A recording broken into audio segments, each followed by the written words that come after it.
What's up, guys? This is Matt Singer from ScreenCrush.com, and today we're counting down the top 5 worst X-Men movie moments. With 9 films over 16 years, including X-Men Apocalypse, the X-Men are one of the longest-running superhero franchises in history. The first film in the series helped launch today's superhero cinema boom, and the second, 2003's X2 X-Men United, is still one of the best comic book movies ever made. But it hasn't all been sunspot and lollipops for Marvel's Merry Mutants. There have been a few bumps along the road, and a couple of moments the producers would probably like to have back. Let's count down the 5 most embarrassing X-gaffes, starting with number 5, Wolverine's reshoot hair from X2. Hugh Jackman's Wolverine has been the best part of almost every single X-Men movie. He's even good in X-Men Origins Wolverine, playing opposite guys like this.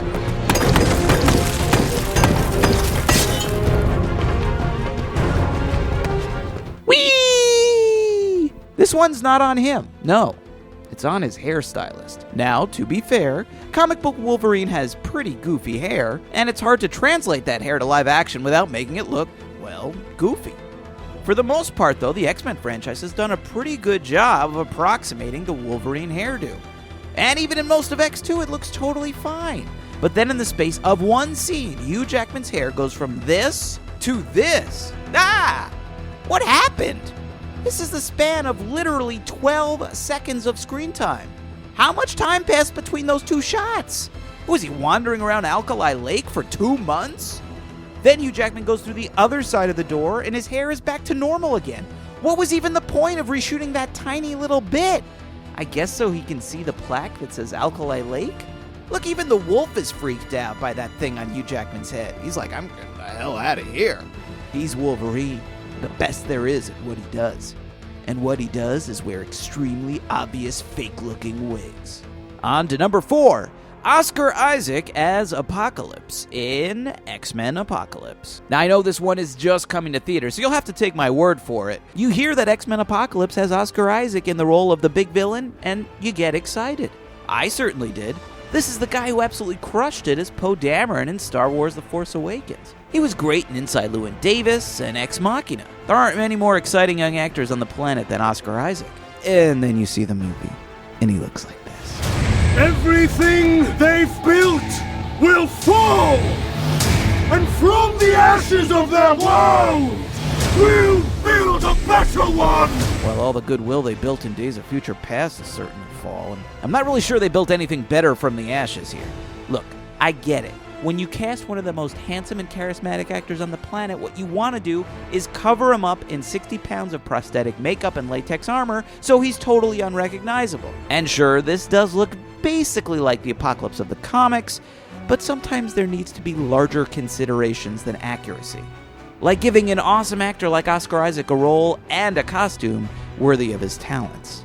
Number 3, Juggernaut from X-Men The Last Stand. Of course, messing with a character's look can kind of screw things up too. I'm not sure there's ever been an uglier live-action comic book hero or villain than the Juggernaut from X-Men The Last Stand. The comic book Juggernaut is one of the most imposing figures in all of the Marvel Universe. This unstoppable bulldozer of a man with a dynamic costume that has stood the test of time. Red and yellow armor with an unbreakable domed helmet. So naturally, Brett Ratner turned him into a big hairy dude in cargo pants and a strappy leather belly shirt. Alright, he looks pretty silly. But at least Brett Ratner cast Vinnie Jones, the cool British actor from Snatch, as the Juggernaut. So I'm sure he'll be able to make him seem really cool. Right? Right? Don't you know who I am? I'm the Juggernaut, bitch! Alright, never mind. Number 2, Storm's one-liner to Toad in the original X-Men. The end of the first X-Men movie builds to this huge confrontation between the X-Men and the Brotherhood of Mutants, creating iconic battles between heroes and villains. Wolverine and Mystique, Magneto and Rogue, Storm and... Toad?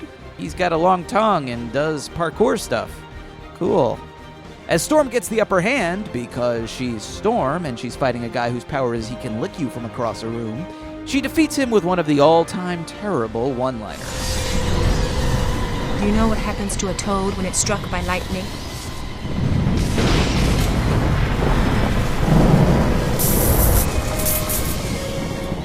The same thing that happens to everything else. By the goddess, that's awful. Astonishingly, this terrible line was created by a great writer. In a 2001 interview with the AV Club, future Avengers director Joss Whedon took credit for Storm's zinger and tried to defend it. Everybody remembers that as the worst line ever written, Whedon said. But the thing about it is, it was supposed to be delivered as completely offhand. Halle Berry said it like she was Desdemona. That's the thing that makes you go crazy. The worst thing about these things is, when the actors say it wrong, it makes the writer look stupid. Yes, in this case, it does. Okay, on to the number one worst X-Men movie moment. Amnesia bullets from X-Men Origins Wolverine. Admittedly, a lot of different parts of X-Men Origins Wolverine could go on a list of the worst X-Men movie moments. Hell, we could do a top 5 just from this movie. There's Agent Zero jumping like an idiot. There's Sabretooth jumping like an idiot. There's Wolverine getting his codename from the dumbest fairy tale ever. Why is the moon so lonely? Why? Because she used to have a lover. There's Deadpool, who they transformed from the Merc with a mouth to a Merc with literally no mouth whatsoever. But come on, who would go see a movie about a wacky, wisecracking assassin called Deadpool? Oh, I see. And last but not least, there's the little matter of William Stryker's amnesia bullets. Now, in the original Weapon X stories that revealed the origins of Wolverine's claws, erasing his memories was part of the actual adamantium bonding process. In the film, the evil Colonel Stryker manipulates Wolverine into letting him attach adamantium to his skeleton, but he doesn't erase his memories. Then he says he wants to erase his memories, and Wolverine hears him say it, and then he goes nuts and kills everybody. Then Stryker sends Agent Zero to kill Wolverine, who, again, Stryker just made unkillable, but he doesn't give him the adamantium bullets he just happens to have lying around, even though Agent Zero's whole shtick is that he's very good at shooting people. Instead, Stryker keeps the bullets for himself, and then he shoots Wolverine with them. His brain may heal, but his memories won't grow back. God, I would love my memories of this scene not to grow back. That would be awesome. For Screen Crush, I'm Matt Singer. Thanks for watching, and for even more, make sure to subscribe, like us on Facebook, follow us on Twitter, and get the latest movie and TV news on ScreenCrush.com.